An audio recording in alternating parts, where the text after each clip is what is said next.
Good evening, I'm Jasmine Lowson. The headlines in London tonight. Lost appeal. An exclusive interview with the mother of a man facing jail in Dubai for kissing a woman.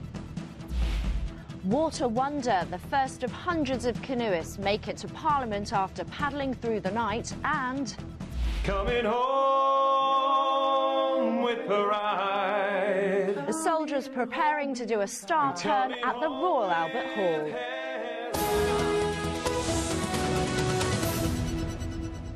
A couple who were handed a jail sentence in Dubai for kissing in public have lost their appeal against their conviction. Charlotte Adams and Ayman Najafi from North London were arrested by police in the Gulf Resort last November after a woman complained they breached Dubai's strict decency laws. Sangeeta Kandola spoke exclusively to Ayman's mother after she just heard the latest news. She said, if you cry, I'll cry as well.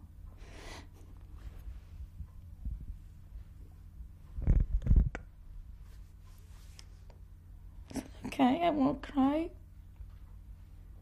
I'll be strong for you.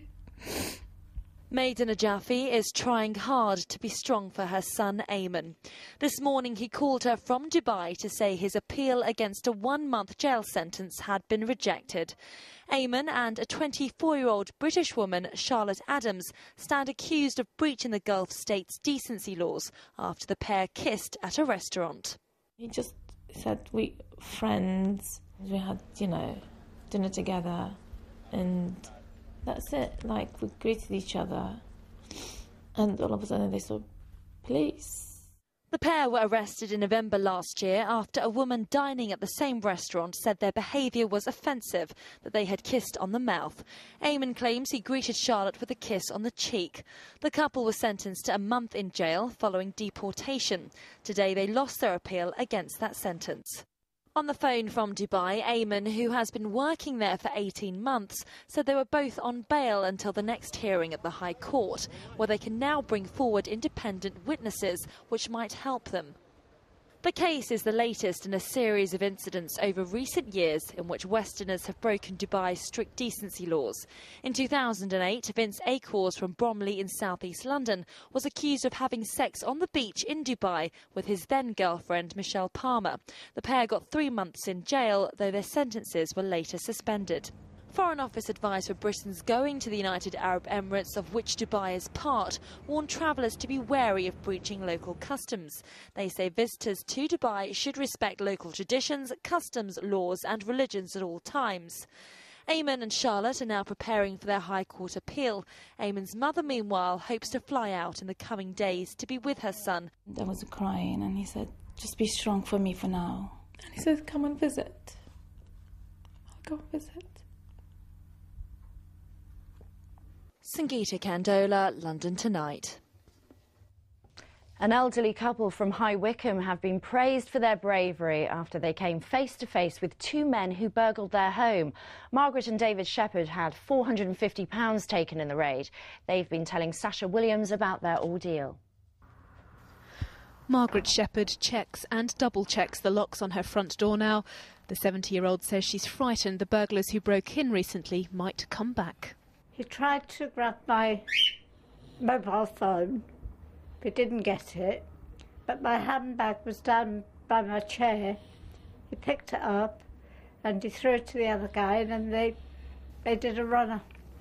The 2 men, pretending to be policemen, got in through the bedroom window while Margaret's disabled husband was sleeping. And suddenly I just woke up, saw this massive guy standing in front of me. He turned to walk out the bedroom door when I suddenly noticed the second man walking down the other side of the bed. And then I said to him, where's my wife? What have you done with her? Sadly, it's not an isolated incident in Wycombe. Earlier this month, another pensioner, Mervyn Bowen, was threatened in his home with a screwdriver and forced to hand over £160 from his wallet. And police say there's been a spate of burglaries in the local area in the past few months. We had a horrendous day a few weeks ago when we had 9 in one day. They all aimed at older, more vulnerable and perhaps one might say more trustworthy people. They will enter the house with the story that they're off-duty or plainclothes police officers with something to do. Sometimes the area that people live in, it's more likely there's going to be elderly occupants that are residents, such as the area that we're at now, so they tend to be a little bit more vulnerable, and that's why we need to stress the need to take some basic crime reduction measures to reduce the likelihood of it happening. Police are putting together e-fits of the men from the latest break-in, described as white, in their late 30s or early 40s and wearing tweed suits. There were 2 lockets taken out of here, heart-shaped lockets. The shepherds say they're too scared to venture out now, and while they can't afford to replace what was stolen, it's clear the personal cost of this burglary is much higher. Sasha Williams, London Tonight. On to some of this evening's news in brief, and police have launched a murder investigation after a teenager was stabbed in East London. The 18-year-old woman was found collapsed in Manor Park on Saturday evening. She was taken to Whipps Cross Hospital, where she later died. Scotland Yard is investigating an allegation of fraud at a London-based charity founded by Prince Charles. It's being reported that £300,000 has disappeared from the Prince's Foundation for Integrated Health, which promotes complementary and holistic therapies. And the Queen, like many grandmothers across the country, spent Easter Sunday with her family. Granddaughters Beatrice and Eugenie were among the royals who accompanied her to the Easter Day service at Windsor Castle. And, of course, there were local children on hand to present her with plenty of flowers as she left. Now, while many of us have been putting our feet up and munching on Easter eggs this bank holiday weekend, hundreds of canoeists have been taking part in a 16-hour race to the capital. They started their epic journey from Wiltshire yesterday afternoon, and the winner arrived at Westminster Bridge at 10:30 this morning. George Bleakley was there as they came in. Exhausted, in pain but triumphant, Richard Hedron and fellow oarsman James King take their 90th thousand stroke to reach the end of an endurance race not for the faint-hearted. Having paddled overnight against the wind and rain, the pair from Richmond are winners of the International Canoe Marathon, an event stretching 125 miles across 4 counties. No, I really enjoyed that. It was a good effort. And how are you feeling? Just generally? Very sick, tired, hungry, sore. In its 62nd year, the race tests the strength and fitness of around 500 canoeists. Paddling overnight or over 4 days, competitors travel from Devizes in Wiltshire along the Kennet and Avon Canal.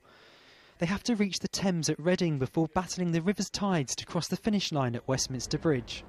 I got to Teddington and myself and my partner felt we just run out of juice.